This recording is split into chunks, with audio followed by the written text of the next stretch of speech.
Shalom.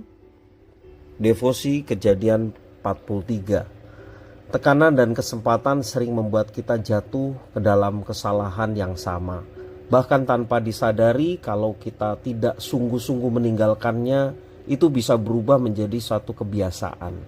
Dalam pasal ini kita melihat Yakub meminta anak-anaknya kembali ke Mesir untuk membeli bahan makanan, ayat 1-3. Tetapi di pasal sebelumnya, pasal 42, Yusuf tidak mengizinkan mereka kembali kecuali membawa Binyamin. Dalam hal ini Yakub merasa berat hati mengizinkan mereka membawa si bungsu Binyamin.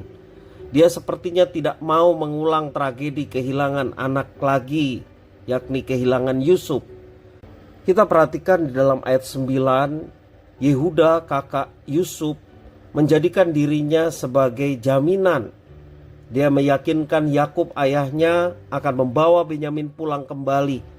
Akhirnya Yakub menyerah dan mengizinkan mereka membawa Binyamin ditambah persembahan dan upeti untuk memohonkan belas kasihan pemimpin Mesir itu, yang adalah Yusuf anak Yakub.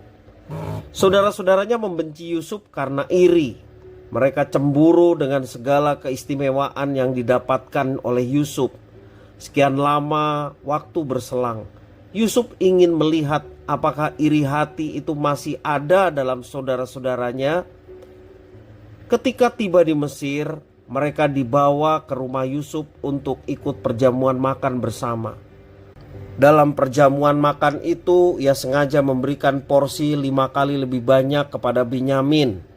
Yusuf ingin mengetahui apakah saudara-saudaranya akan menjadi iri dan membenci Binyamin, sama seperti mereka dahulu membenci Yusuf. Dan terlihat oleh Yusuf sepertinya saudaranya sudah berubah. Tuhan Allah menginginkan perubahan yang sejati. Ia tidak mau pertobatan yang naik turun mengikuti situasi dan kondisi.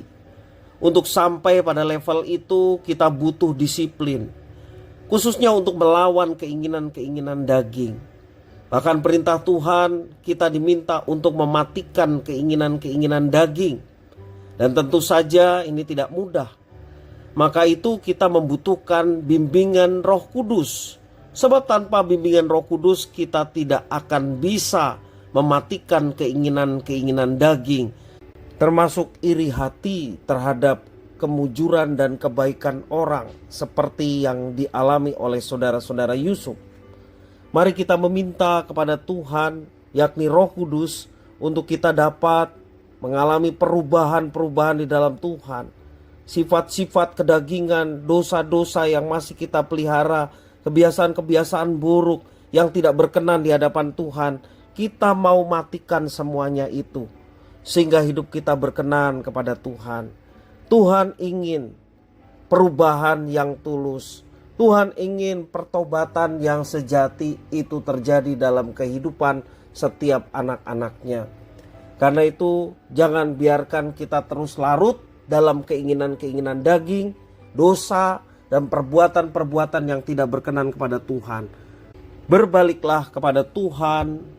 Tuhan sumber kekuatan, memampukan kita untuk melawan segala dosa dan kebiasaan-kebiasaan lama yang tidak berkenan kepadanya.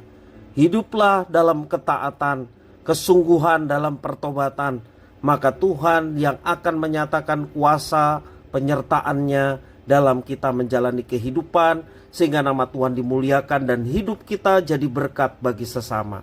Tuhan Yesus memberkati.